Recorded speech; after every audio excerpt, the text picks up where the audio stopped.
اعوذ باللہ من الشیطان اللعین الرجیم بسم اللہ الرحمن الرحیم قل لا اسألکم علیہ اجرا الا المودۃ فی القربى۔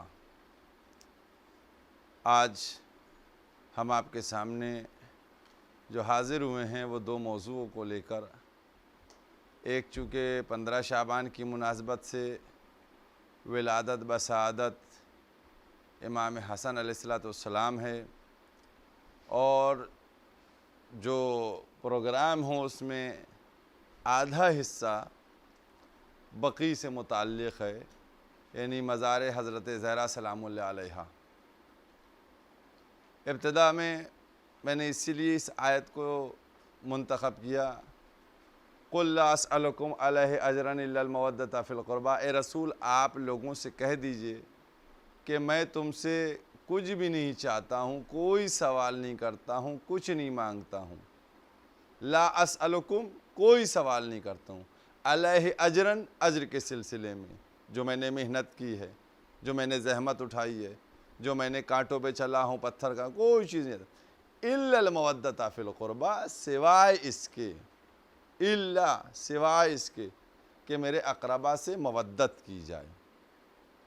دیکھیے، دو مرحلے ہیں اور ان دونوں کو سمجھنا، ایک ہے کسی چیز کا مانگنا اور ایک ہے کسی چیز کا معاوضہ مانگنا۔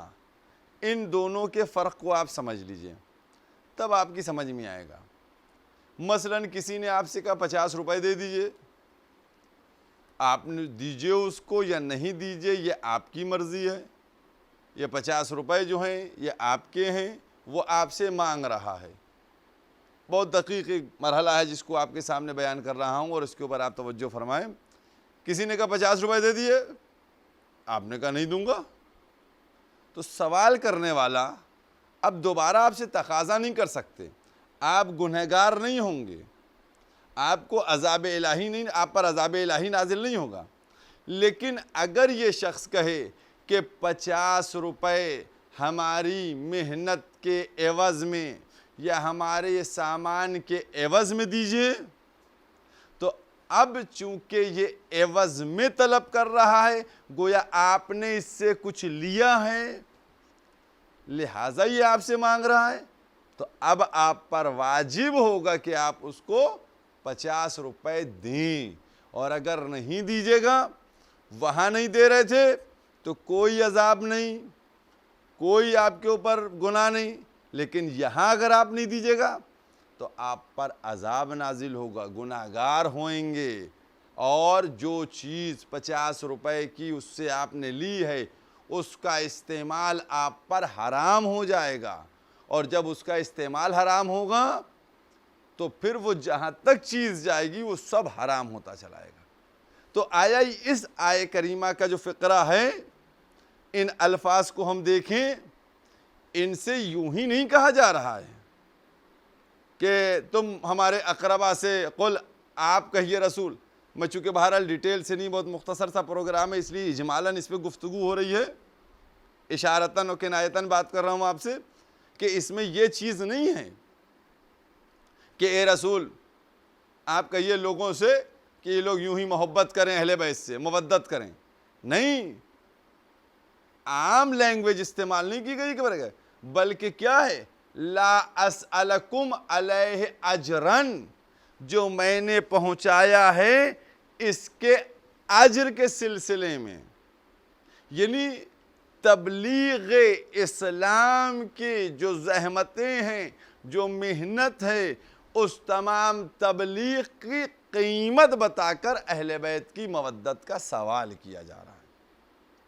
تو اب اہل بیت سے مودت جو ہے، اگر میں نے ایک بہت ہی واضح بیان، میں نے کیا کہا تھا کہ اگر آپ سے یوں محبت مانگی جاتی، آپ کرتے محبت، نہ کرتے ہو، 50 روپے یوں آپ سے مانگے جاتے، دیتے نہ دیتے کوئی عذاب نہیں، کوئی گناہ نہیں، لیکن جب قیمت بنا کے 50 روپے اس نے مانگے تو آپ کو دینا ہے 50 روپے، نہیں دیجیے گا تو آپ اس چیز کو استعمال کریں گے، حرام ہو جائے گی آپ کے لیے، اور جہاں تک وہ استعمال ہوتی چلی جائے گی سب حرام ہوتا چلے گا۔ تو ویسے ہی یہاں پر بھی میں کہنا چاہتا ہوں کہ اگر آپ سے یوں ہی مودت اہل بیت کا سوال ہوتا تو کسی کا دل چاہتا اہل بیت سے مودت کرتا، کسی کا دل چاہتا اہل بیت سے مودت نہیں کرتا، لیکن اہل بیت کی مودت کو جو ہے وہ تبلیغ رسالت کی قیمت بنا کر، معاوضہ بنا کر طلب کیا گیا ہے۔ لہٰذا جو اسلام لے گا، جو نماز پڑھے گا، جو روزہ رکھے گا، جو حج کرے گا، جو زکوٰۃ کرے گا، اس پر لازم ہے کہ وہ محمد پیغمبر اسلام کی قیمت دے۔ قیمت کیا ہے؟ مودت اہل بیت، یعنی مودت اہل بیت آپ کریے گا۔ اگر آپ نے مودت اہل بیت کی تو نماز پڑھنا صحیح، روزہ رکھنا صحیح، حج کرنا صحیح، زکوٰۃ دینا صحیح، اور اگر اہل بیت سے مودت نہیں کی، نماز پڑھی، حرام ہو جائے گا، روزہ گناہ ہو جائے گا، حج عذاب نازل ہوگا۔ کیوں؟ کیونکہ آپ نے قیمت نہیں دی۔ تو یہ ایک مرحلہ ہے۔ تو ہمارے لیے میں نے ابتدا میں کہا کہ چونکہ 2 معصوموں سے متعلق یہ نصف ساعہ کی جو تقریر ہے تو اس میں چاہتا ہوں کہ تو اہل بیت جو ہیں، اور اس کے لیے کوئی اختلاف نہیں ہے، آپ جا کر جس بھی تفسیر میں دیکھیں، میں تشیع کی بات ہی نہیں کر رہا ہوں، میں اہل سنت کی بات کر رہا ہوں، ان کی تمام تفاسیر میں بھی جا کر دیکھیں تو جب پوچھا گیا یا رسول اللہ یہ اقربا کون ہے تو پیغمبر نے فرمایا میں ہوں، علی ہیں، فاطمہ ہیں، حسن ہے اور حسین ہیں، یہ اقربا ہیں، تو اب ان سے مودت کرنا چاہیے۔ اور اسی سلسلے میں کہ جو 15 رمضان المبارک ہے یہ ہمارے دوسرے امام کی ولادت بسعادت کی تاریخ ہے۔ 15 شعبان، 15 رمضان 3 ہجری، امام حسن علیہ السلام ان کی ولادت ہوئی ہے، اور سب معصوم، سب اللہ کی طرف سے منتخب۔ اور اب 2-3 جملے آپ سے کہتا چلوں۔ دیکھیے ایسا ہے کہ جب ولادت ہوئی تو بعض روایات کے مطابق پیغمبر اسلام مدینے میں نہیں تھے، آپ باہر تشریف لے گئے ہوئے تھے، سفر پہ تھے۔ جب واپس آئے تو پوچھا کہ بی بی سے پوچھا کہ فاطمہ تم نے بچے کا نام کچھ رکھا؟ کہا نہیں میں نے کوئی نام نہیں رکھا۔ کہا علی نے نہیں رکھا؟ تو علی نے کہا کہ بھئی کیسے میں سبقت کرتا پیغمبر اسلام کے اوپر، جب پیغمبر آئیں گے وہ افضل ہیں، وہ نام رکھیں گے۔ تو اب شہزادی نے بابا سے کہا کہ بابا آپ نے میرے بیٹے کا نام کچھ رکھا؟ تو پیغمبر فرمانے لگے میں کیسے نام رکھ سکتا تھا، میں اس انتظار میں تھا کہ اللہ کی طرف سے کوئی وحی نہ آئے۔ بس یہ بھی گفتگو چلی رہی تھی کہ اتنے میں جبریل امین تشریف لاتے ہیں، اور لانے کے بعد فرماتے ہیں کہ اللہ نے آپ کو بات سلام و تحیہ آپ سے کہا ہے کہ بچے کا نام ہارون کے بیٹے کے اوپر رکھا جائے گا۔ امام حسن کا نام ہارون کے بیٹے پہ رکھا جائے گا، اور بہت ہی ایک لطیف جملہ ہے، اس کو آپ تک پہنچانا ہے۔ تو ہارون کون؟ یہ ہارون کے بیٹے کا نام کیوں؟ تو اب پیغمبر فرما رہے ہیں، اور انہوں نے فرمایا، کہنے لگے چونکہ موسیٰ کے نائب ہارون ہیں تو جو موسیٰ کے نائب کے بیٹے کا نام ہوگا وہی محمد کے نائب کے بیٹے کا نام ہوگا۔ تو پیغمبر نے فرمایا کہ موسیٰ کے نائب ہارون کے بیٹے کا نام تو شبر اور شبیر تھا، اور یہ دونوں عبرانی نام ہیں۔ تو پھر جبریل نے کہا کہ اللہ نے، اور پیغمبر نے فرمایا ہم عرب ہیں تو ہمیں عربی نام چاہیے ہیں۔ تو پھر کہا کہ شبر کا مطلب حسن ہے، شبیر کا مطلب حسین ہیں۔ تو اس طریقے سے نام رکھے گئے، اور پھر جبریل نے کہا کہ پروردگار عالم نے ان دونوں ناموں کو پورے عرب میں پوشیدہ رکھا گیا، اور ان سے پہلے کسی کا بھی یہ نام نہیں رکھا گیا تھا۔ یہ ہے عظمت۔ امام حسن علیہ السلام، امام حسین علیہ السلام، یہ دونوں نام ان سے پہلے کسی کے نہیں رکھے گئے تھے، اور اس طریقے سے جناب ہارون کے بیٹے کے اوپر یہ نام رکھے گئے ہیں۔ اور اس طریقے سے یہ نام ہوئے۔ اور امام حسن کی جب ولادت ہوئی تو بہرحال وہ تمام چیزیں کہ کس طریقے سے تہنیت و زبان کا چسانا اور پھر اس کے بعد کیا کیا مرتبے ہیں، مولا کی آپ کچھ اگر مراحل اور فضائل کی طرف آپ غور فرمائیں، کیا عظمت ہے میرے مولا کی۔ ایک واقعہ آپ کے سامنے بیان کرتا چلوں، اور اس واقعے میں کئی رخ ہیں، کئی چیزیں ہیں، اور میں اس واقعے کے کچھ الفاظ جو صاحب دمت الثاقبہ نے تحریر کیے ان کو بھی آپ کے سامنے پڑھ کر بیان کروں گا اور ان کو آپ غور فرمائیں۔ ایسا ہوا کہ ایک واقعہ یہ ہے کہ امام حسن ایک دفعہ شام گئے تو وہاں عمر اعظم جو ہے وہ معاویہ کے پاس کہنے لگا کہ امام حسن جو ہیں، وہ کہنا حسن یہ آئے ہوئے، یعنی میں امام حسن کہہ رہا ہوں، امام حسن السلام کہ وہ وہاں تشریف لائے ہوئے ہیں، اور ایسا کرو کہ تم ان کو اپنے کیا مہمان بلاؤ، معاویہ سے کہتا عمر اعظم، اور ان سے ایک واز دلواؤ۔ تو معاویہ نے پوچھا یہ واز دلوانے کا کیا مسئلہ ہے، اس کی کیا منطق ہے؟ تو وہ کہنے لگا کہ واز ہم اس لیے کہہ رہے ہیں ان سے دلواؤ کہ جب ابو ذر آئے تھے یہاں تھوڑے سے وقت کے لیے اور وہ واز دے گئے تھے، بیان کر گئے تھے کچھ، تو اس وقت سے آج تک، آپ عظمت کو دیکھیے، آج تک سب کے دلوں میں اہل بیت کی عظمت بیٹھی ہوئی ہے، ایک طبقہ ہے جس کے دلوں میں اہل بیت کی عظمت بیٹھی ہوئی ہے، اور تم معاویہ سے کہہ رہا عمر اعظم کہ تم حسن سے واز دلواؤ، اور یہ جب منبر پہ جائیں گے تو چونکہ یہ کبھی منبر پر بیٹھ کے واز انہوں نے نہیں دیا، لہٰذا یہ واز دے نہیں پائیں گے، تو لوگوں کے سامنے جو ان کی عظمت و کرامت ہے یہ کم ہو جائے گی۔ تو معاویہ نے کہا بھئی سوچ لو، اب معاویہ تو جانتا تھا، کہنا سوچ لو کہیں ایسا نہ ہو کہ معاملہ الٹ جائے، چونکہ یہ علی و فاطمہ کے بیٹے اہل بیت رسول سے ان کا تعلق ہے۔ کہنا نہیں، میں جتنا کہتا ہوں تم سے تم اتنا کرو۔ چنانچہ اس نے اعلان کروا دیا معاویہ نے کہ کل دربار میں ہر اوقاس و عام آئیں، اور امام حسن جو تشریف لا رہے ہیں اور آپ سب لوگ آئیے گا۔ تو پورے شام میں اعلان ہو گیا کہ آپ لوگ آئیے گا، اور آنے کے بعد جو ہے آپ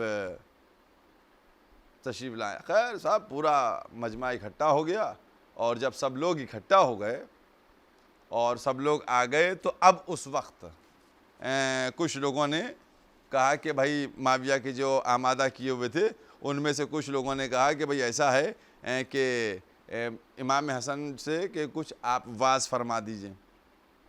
تو یہ آپ سے کچھ جملے ہیں جو میں آپ سے کہنا چاہتا ہوں، وہ خاص میرے مولا کے ہیں، اور چونکہ بہرحال ان کی ولادت کی تاریخ ہے، لیکن ہم کو، اور رمضان میں ہم ہیں موجود، لہٰذا ہم کو جملوں کو سمجھنا چاہیے۔ ہمارے پاس جو ہے اردو بھی صحیح نہیں ادا ہوتی، اردو بھی ٹوٹی پھوٹی اردو بول لیتے ہیں، نئی جملے کی ادائیگی ہو پاتی ہے، کیسے بارگاہ الہی تک جائیں گے؟ لہٰذا سلیقہ ہم میں نہیں ہے۔ یہی وجہ ہے کہ ہم دعائیں مانگتے رہتے ہیں، زبان خشک ہوتی رہتی، دعا میں پوری ہوتی۔ سلیقہ ہونا چاہیے۔ تو سلیقے کے لیے ہم کو اپنے معصوم کی طرف جانا پڑے گا، اور معصوم کی طرف جب ہم جائیں گے تو پھر ہمیں ادھر رخ کر کے دیکھنا پڑے گا۔ اس لیے میں چند جملے امام حسن علیہ السلام کے آپ کے سامنے بیان کر رہا ہوں، تاکہ ہم اس ماہ مبارک رمضان میں کچھ دیکھیں اور سمجھیں کہ کس طریقے سے ہمیں الفاظ کی ادائیگی کرنا ہے۔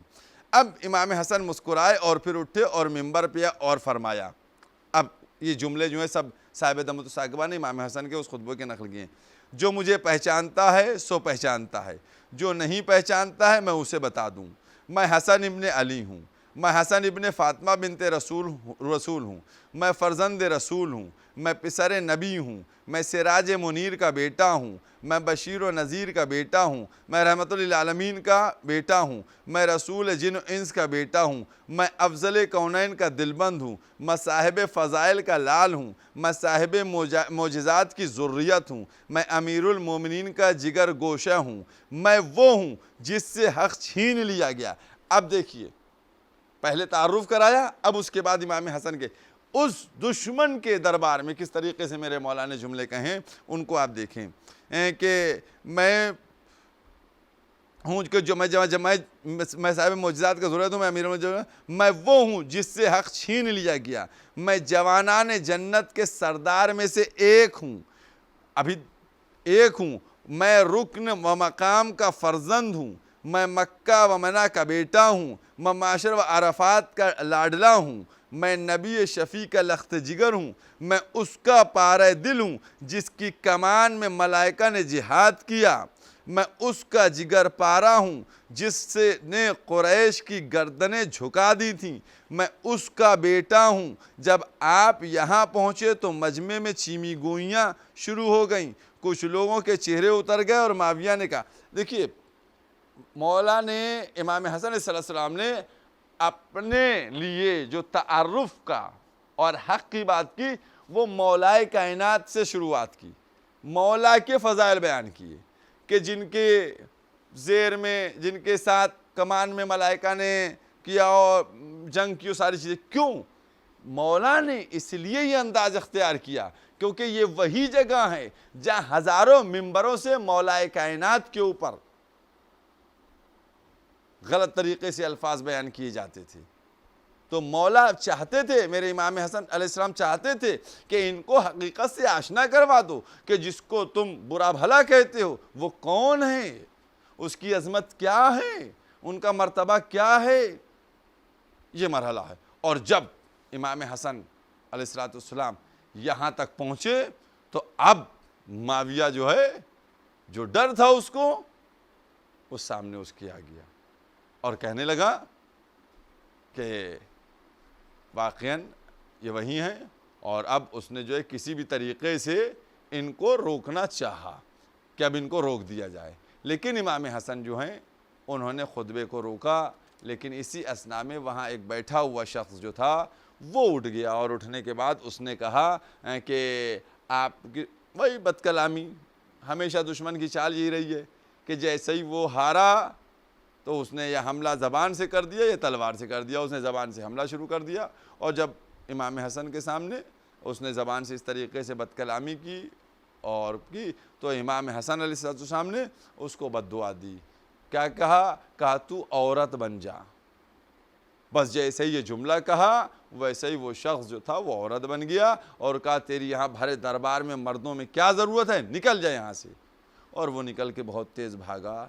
اب یہ باتیں ہو گئیں اور اب مجمع جو ہے منتشر ہو گیا۔ ایک جملہ جو ہمارے اپنے لیے اور آپ لوگوں کے لیے ہے وہ میں ناظرین کے سامنے حوالے کر کے بات کو اس کو روکتا ہوں، جو پہلا حصہ ہمارا ہے وہ یہ ہے کہ امام حسن بیٹھ گئے اور پوچھنے لگے، عمر آس نے کہا مجھے 3 چیزوں کے متعلق بتائیے کہ یہ کیا ہیں۔ ابھی کیا کہہ رہا تھا معاویہ سے کہ ان کو بلاؤ اور ان کو خطبہ دلواؤ اور نادم ہو جائیں اور یہ سب ہو جائیں۔ یہی بڑے افسوس کی بات ہے آج کے دور میں، جس طریقے سے کچھ لوگ عظمت کو جانتے ہوئے عظمت کی کم کرنے کی بات کرتے ہیں اہل بیت کی، اسی طریقے سے اس دور میں بھی تھے۔ تو عمر اس نے کیا کہا؟ عمر آج جو ہے انہوں نے کہا کہ مجھے کرم، شجاعت اور مروت کے متعلق بتائیے کہ یہ کیا ہیں۔ بس 3 لفظ آپ کے سامنے بیان کر دوں، قسم خدا کی یہ عصمت ہے اور یہ میرے مولا ہے جنہوں نے ان کا منہ واضح کر دیا۔ کرم کیا چیز ہوتی ہے؟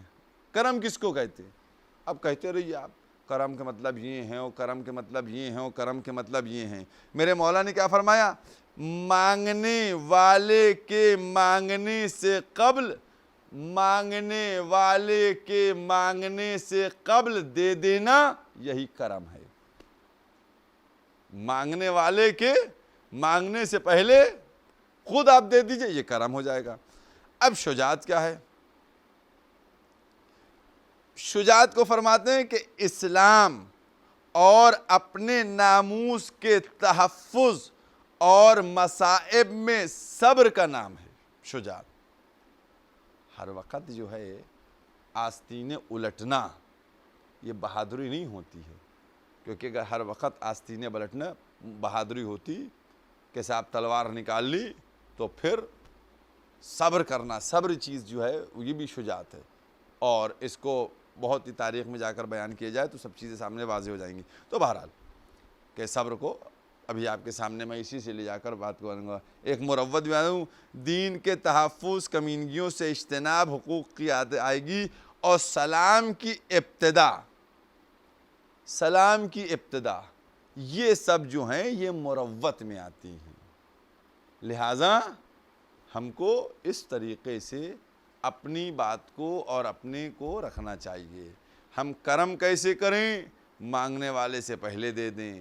اور ہم تمام چیزوں کی حفاظت کی خاطر سلام میں ابتدا، یہ مروت ہے، یہ تو آپ خود جانتے ہیں لیکن ہم متوجہ نہیں ہوتے. اور صبر کرنا، یہ صبر جو ہے یہی سب سے بڑی شجاعت ہے. آپ غور کیجئے گا، یہ صبر نہیں تو اور کیا تھا کہ جب شہزادی دو عالم کے اوپر جلتا ہوا دروازہ گرایا گیا، کیا مولا تلوار نہیں نکال سکتے تھے؟ لیکن صبر کیا. اب کوئی سوال کرے مجھ سے کہ صبر کیوں کیا؟ صبر کے لیے بھی دیکھیے ہر چیز جو ہے وہ مصلحت کے تقاضے کے تحت ہوتی ہے.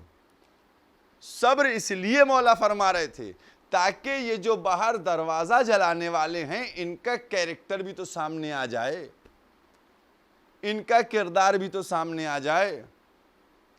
کیونکہ اب آج آپ دیکھیے، آج کیریکٹر دیکھیے، حضرت زہرا سلام اللہ علیہا کے قاتل سے محبت کی بات کی جاتی ہے، ان سے دوستی کی بات کی جاتی ہے. اگر دوستی اور محبت ہوتی تو مولا اسی وقت اگر ڈانٹ دیتے تو نہیں. مولا نے اسی لیے ان لوگوں کے چہرے پر سے نقاب الٹوانے کی خاطر صبر کیا تاکہ تم دھوکہ نہ کھا جاؤ. اور اب میں آپ کے سامنے، کیونکہ ایک بات آ گئی ہے اور اس بات کو واضح کرنا بہت ضروری ہے، کیونکہ اکثر یہ بات ہمارے سامنے آتی ہے کہ صاحب یہ جو ہے مسئلہ ہے اور یہ صحابی ہیں اور ان کی توہین نہیں ہونا چاہیے اور ان کو یہ نہیں. میں کبھی کسی صحابی کی توہین نہیں کرنے کا حامی ہوں. صحابی کی توہین ہوئی نہیں کرنا غلط ہے، چاہے قمبر ہوں، مقداد ہوں، یاسر ہوں، ابوذر ہوں، جابر ہوں، نہیں ہونا چاہیے. لیکن اب میں آپ کے سامنے جو بات کر رہا ہوں وہ قرآن کریم سے کر رہا ہوں. بس ایک قرآن کریم سے کر اسی مرحلے کی طرف آ گیا ہوں. اور وہ قرآن کریم سے کیا گفتگو ہے؟ یہ قرآن کریم قرآن مجید کا 33 نمبر سورہ ہے، سورہ احزاب. اس کی آیت کا نشان ہے 57 اطمینان سے دیکھیے گا، گھر میں بیٹھ کے دیکھیے گا اور اس کا ترجمہ دیکھیے گا. میں باقاعدہ آپ کے سامنے ایک چیز ان الذین یؤذون اللہ ورسولہ لعنہم اللہ فی الدنیا والآخرۃ اعد لہم عذابا مہینا. اب اس کا ترجمہ سنیے، جو لکھا ہے وہ پڑھ رہا ہوں، آپ کے قرآن میں بھی یہی ہوگا. جو لوگ خدا کو اور اس کے رسول کو اذیت دیتے ہیں، جو لوگ خدا کو اور اس کے رسول کو اذیت دیتے ہیں، اللہ ان پر خدا نے دنیا اور آخرت دونوں میں لعنت کی ہے. اللہ نے لعنت کی ہے، اللہ نے لعنت کی ہے. غور کیجئے گا آپ، اللہ نے دنیا میں بھی اور آخرت میں بھی لعنت کی ہے اور ان کے لیے رسوائی ہے اور عذاب تیار کر رکھا ہے. آپ دیکھیے گا، میں نے جو آپ کے سامنے بیان کیے، ان الذین یؤذون اللہ ورسولہ لعنہم اللہ فی الدنیا والآخرۃ اعد لہم عذابا مہینا. کیا پروردگار عالم کہہ رہا ہے؟ پروردگار جس نے اللہ کو اذیت دی، جس نے رسول کو اذیت دی، اس کے اوپر اللہ نے لعنت کی ہے دنیا میں بھی اور آخرت میں بھی، اور ان کو ذلیل و رسوا کیا ہے اور عذاب ان کا تیار ہے. تو اللہ کو، رسول کو کس نے اذیت دی؟ جس نے فاطمہ کو اذیت دی اس نے رسول کو اذیت دی، جس نے رسول کو اذیت دی اس نے اللہ کو اذیت دی. تو اب مجھ کو وہ لوگ بتائیں کہ جو صحابیت کی بات کرتے ہیں کہ جو بی بی کو اذیت دیتا ہے اسی سے تو رسول سے اذیت ہوگی، اسی تو خدا کو، تو جس کو رسول اور خدا کو جو اذیت دے اس کے لیے اللہ لعنت کرتا ہے. یعنی قدرت نے ہم کو بتایا کہ جو رسول کو اور اللہ کو اذیت دے اس کے اوپر تم لعنت بھیجو اور اس کے لیے عذاب تیار کر رکھا ہے. اس کا مطلب یہ ہوا، اور اس سے پہلے والی آیت بھی آپ دیکھ لیجئے گا کہ اللہ نے صلوات بھیجی ہے. اس سے پہلے والی جو سورہ احزاب کی 56 نمبر آیت ہے، یہ 57 نمبر آیت ہے، ان اللہ و ملائکتہ یصلون علی النبی یا ایھا الذین آمنوا صلوا علیہ وسلموا تسلیما. گویا دونوں آیتوں کو برابر سے بیان کیا گیا. اس میں صلوات کی بات کی گئی کہ اہل بیت کے اوپر صلوات بھیجو. جس طریقے سے ملائکہ اور اللہ اور اس کے ملائکہ سب بھیجتے، اسی طریقے سے 57 نمبر آیت میں کہا گیا کہ جو دشمن آل محمد ہیں ان پر لعنت بھیجو. اللہ لعنت بھیجتا ہے دنیا میں بھی اور آخرت میں بھی، اور ان کے لیے عذاب تیار ہے. اب مجھ کو وہ لوگ بتائیں جو حمایت کرتے ہیں کہ آیا ان لوگوں نے بی بی کو اذیت دی تھی یا نہیں دی تھی؟ پیغمبر نے کیا فرمایا تھا کہ جس نے فاطمہ کو اذیت دی اس نے مجھ کو اذیت دی، جس نے مجھ کو اذیت دی اس نے خدا کو اذیت دی. تو یہ ہے. اور آج آپ غور کیجئے گا، شہزادی دو عالم ان کے اوپر جو ظلم گیا، آج سے تقریباً 100 سال پہلے جنت البقیع اور اس سے پہلے کی جو بات ہے کہ 1805 میں یا اس کے بعد بھی منہدم کی گئی.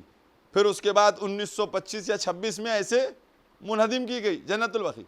ارے بی بی کے مزار کو تم نے کیوں شہید کر دیا؟ جنت البقیع کو تم نے کیوں منہدم کر دیا؟ رسول کی بیٹی ہیں وہ، تم تو تعظیم کرتے ہو. اصل میں صرف مسئلہ اس لیے یہ تھا کہ یہ نہیں چاہتے تھے کہ کسی بھی طریقے سے بی بی کے ذریعے، دیکھیے میراث جو ہے وہ ادھر ہی سے نکلے گی. تو پیغمبر کی طرف اگر پیغمبر کی جانشینی، پیغمبر کی وراثت، اگر تمام چیزوں کو دیکھا جائے گا تو یہ دیکھا جائے گا کہ بیٹی کون ہے. جب بیٹی بی بی سامنے آئیں گی تو پھر دیکھا جائے گا کہ وہ کس کی شریک حیات ہیں، کس کی والدہ گرامی ہیں. لہٰذا سب کچھ اہل بیت کی طرف چلا جائے گا. لہٰذا انہوں نے یہی بنا کے ٹارگٹ رکھا کہ کبھی فدق کو غصب کر لیا، کبھی بی بی کے پہلو پر جلتا ہوا دروازہ گرا دیا گیا. اور جب اب سب کچھ ختم ہو گیا، آپ غور کیجئے، شہزادی دو عالم کتنے دن بعد، پیغمبر کی رحلت کے بعد، بی بی کے ساتھ کیا ہوا، کس طریقے سے بی بی کو، ابھی کفن بھی میلا نہیں ہوا تھا، شہید ہو گئی شہزادی، کم سنی میں کمر جھک گئی، سر کے بال سفید ہو گئے. لیکن اس کے بعد مزار پہ قسم خدا کی آج جو بھی جنت البقیع ہمارے لیے اس مرحلے کو دیکھنا ہے کہ ابھی 8 شوال آ رہی ہے کہ جب ہم احتجاج کرتے ہیں، اور گزشتہ سال سے تو میں نے اس پہ تاکید دے رکھی ہے کہ ہم لوگ شوال کے جو ایک جمعہ ہو، جیسے ہم نے بیت المقدس کی بازیابی کے لیے رمضان کا آخری جمعہ رکھا، ویسے ہی ہم لوگ شوال کا دوسرا جمعہ جو ہے وہ ہم لوگ رکھیں تعمیر جنت البقیع کے لیے احتجاج کریں. خدا کرے تب تک لاک ڈاؤن کھل جائے تاکہ ہم شہزادی کی اس روضے کی تعمیر سے متعلق احتجاج کر سکیں. آج ہمارے سامنے جو جنت البقیع اس کی تعمیر ہے، اور ابھی ایک کلپ آئی ہے ہمارے سامنے جو بعض لوگوں کا کہنا یہ ہے کہ جب سے وہاں یہ مرض، مہلک مرض وہاں پہنچا ہے، تب سے لوگ، بھائی دیکھیے معجزات تو ہیں. جس طریقے سے چین کا پریزیڈنٹ جب کورونا وہاں آیا تو مسجد میں جا کر لوگوں سے کہہ رہا تھا دعا کرو، تو میں سمجھ سکتا ہوں یہ تو تمام میڈیا نے دکھایا، لہذا میں سمجھ سکتا ہوں کہ شاید وہ کلپ بھی صحیح ہوگی کہ جس میں دکھایا گیا کہ جیسے ہی کورونا آیا ویسے ہی وہاں جنت البقیع میں جا کر لوگوں نے اس بات کو زیارت کی اور چاہا کہ دعا کی جائے کہ یہ کورونا کی وبا جو ہے یہاں سے جلد ختم ہو جائے۔ یہ سب چیزیں غور کرنے کی ہیں۔ اور شہزادی دو عالم کے سلسلے میں، جنت البقیع کے سلسلے میں ہمارے احتجاج کو ہمیشہ پرزور طریقے سے ہونا چاہیے، کیونکہ ہماری ڈیوٹی ہے، ہمارے اوپر لازم ہے۔ اگر ہم کچھ کمی کریں گے تو ہم امام زمانہ کو کیا منہ دکھائیں گے؟ ہمیں امام زمانہ کو منہ دکھانا ہے، ہمیں بی بی کے سامنے سرخرو ہونا ہے، بی بی سے کہہ دینا ہے بی بی جب آپ کے روضے کے انہدام کی تاریخ آئی ہم خاموش نہیں بیٹھے، ہم نے احتجاج کیا ہے، ہم نے صدا احتجاج بلند کی ہے، ہم نے یہ دعائیں کی ہیں کہ میری شہزادی کا روضہ۔ آپ لوگ خود غور کر کے دیکھیے کہ آپ لوگ تو شب برات میں ہر سال اپنے بزرگوں کی قبروں پر ہم جاتے ہیں، جانے کے بعد صحیح کرتے ہیں، چراغ روشن کرتے ہیں۔ ذرا تصور کر کے بتائیے جو بقیع گیا ہے اس نے وہ منظر دیکھا ہوگا، کیا مظلومیت ہے، کیا مظلومیت ہے۔ بی بی کا روضہ، چار معصوموں کا اور کا روضہ، چار اماموں کا روضہ کس طریقے سے ہے۔ عزاداروں ذرا تصور کرو تو جسم میں ایسی تھرتھری ہوتی ہے کہ جہاں ہم نے ایک طرف مشہد کے روضے کی رونق دیکھی، نجف کے روضے کی رونق دیکھی، اور کربلا کے روضے کی رونق دیکھی، ہم نے کاظمین کے روضے کی رونق دیکھی، ہم نے سامرہ کے روضوں کی رونق دیکھی، سب طرف رونق دیکھی۔ وہیں جب ہم مدینے پہنچے تو ہم نے بقیع کے ان مقاموں کی بھی زیارت کی کہ جہاں رونق تو تھی باطناً لیکن حقیقت میں وہ گنبد نہ تھا،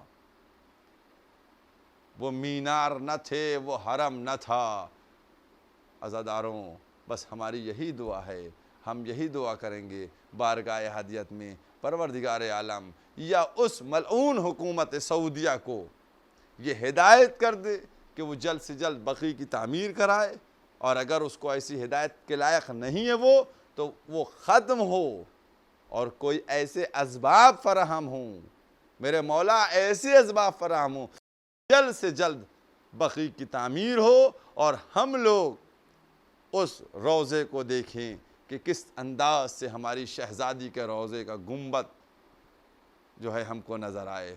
بس ہم اسی دعاؤں کے ساتھ کہ جلد سے جلد اپنے دور میں کوشش کریں، ہر ایک کو چاہیے اپنے دور میں کوشش کرتا رہے، ہمارے دور میں ہو جائے، ہم امام سے کہیں گے ہم لوگوں نے محنت کی، نہیں آئے گا ہماری اولاد کا دور آئے گا، لیکن اس میں لگے رہنا چاہیے کہ کسی بھی طرح ہماری شہزادی کے روضے پر گنبد تعمیر ہو جائے، شہزادی کا روضہ بقیع کی تعمیر جدید جو ہے دوبارہ سے پھر ہو جائے۔ بس یہی ہماری دعائیں ہیں، اور آپ بھی اس دعاؤں کے ساتھ وآخر دعوانا الحمدللہ رب العالمین۔